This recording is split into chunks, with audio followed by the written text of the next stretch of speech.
Most people use the following framework to lay out their understanding of morality. So you have a division down the middle of the model to separate what is moral from what is immoral. Or we're just going to use the two words good and evil. Because that just sounds nicer, don't you think? And now, depending on who you are, you can attribute actions to being either good or evil. Say you're a Christian, then you're going to attribute those things to what God has said. So God tells us that prayer is good. God tells us that kindness is good. Right? And God tells us murder is evil. And God tells us homosexuality is evil, right?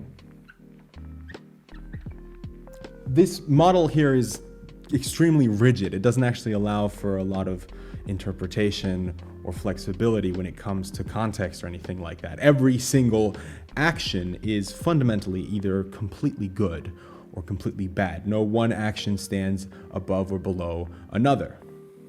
And you have to admit, there is an undeniable beauty in seeing the world like this. It means that no one act of good, one act of kindness and positive influence in this world is any less significant than any other. It allows us to think that all of the good that we can squeeze out of ourselves over the course of our lives can have an impact just as much as anybody else in any other situation could have an impact. It's a beautiful way of thinking, but if we open ourselves up to the idea that morality isn't just a rigid black and white yes or no type deal, but instead a spectrum, then we can get rid of this model and replace it with something a little bit more sophisticated.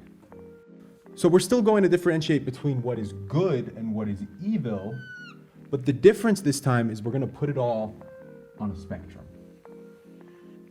And we're going to say on this side we have what is good, and on this side over here we have what is bad. And now we can determine that something like hatred, right, is definitely to be considered evil, but not as evil as something like murder, right?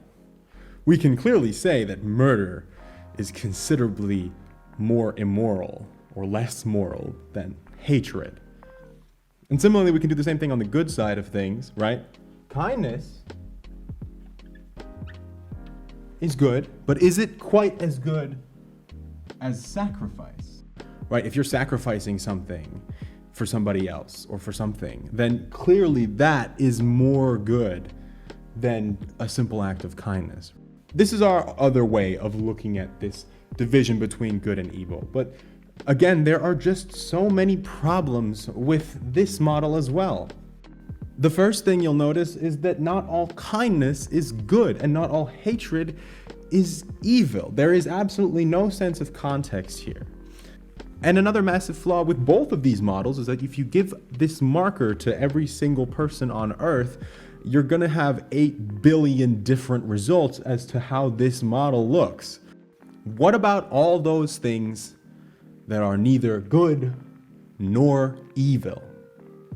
Maybe you never really thought about it, but you definitely know this. For something to be moral or immoral, for something to even come into question as a moral activity, you have to fulfill 2 very important criteria first. Number 1, you need a moral agent. So you need a conscious being to carry out the action. You could say that this is a person, but not even every person can be a moral agent. A baby can't be a moral agent because it has no understanding of morality or even the world around it, right? Somebody who is in a coma cannot be a moral agent because they have no ability to decide over their own fate or their own actions in general. And 2, the act must have an effect on human well-being. If it doesn't have an effect on human well-being, it's not a question of morality. That's why when my Roomba slams into my foot when I'm making something in the kitchen, or when an old lady crosses the street, or when a baby cries through the night, we're not speaking of moral acts here or immoral acts. These are called amoral acts. They're morally neutral. They have absolutely nothing to do with morality. So for consistency's sake, let's start again at the division between good and evil. We have good on this side, and evil on the other. And now what's really important is that we separate this from what is outside of it. So we have within this circle here, which we are going to be calling the moral sphere, you can justifiably judge people as long as the action falls somewhere here in the moral sphere. And basically that means that all acts within this moral sphere both are being carried out by a moral agent and somehow, for better or worse, contribute to human well-being. Everything outside of this circle is absolutely irrelevant to the question of morality. Liking the color gray, eating kale, getting a tattoo, getting another tattoo, having sex with someone from your own gender.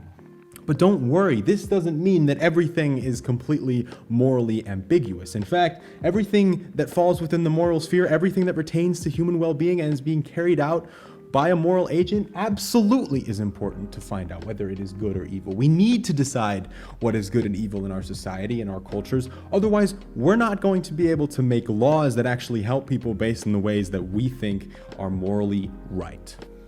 So murder is still evil. Why? Because it's being carried out by a moral agent and it does affect human well-being, and in fact it does so in one of the worst ways possible. Kindness is still good. Why? Because it's being carried out by a moral agent and it retains to human well-being in a positive way.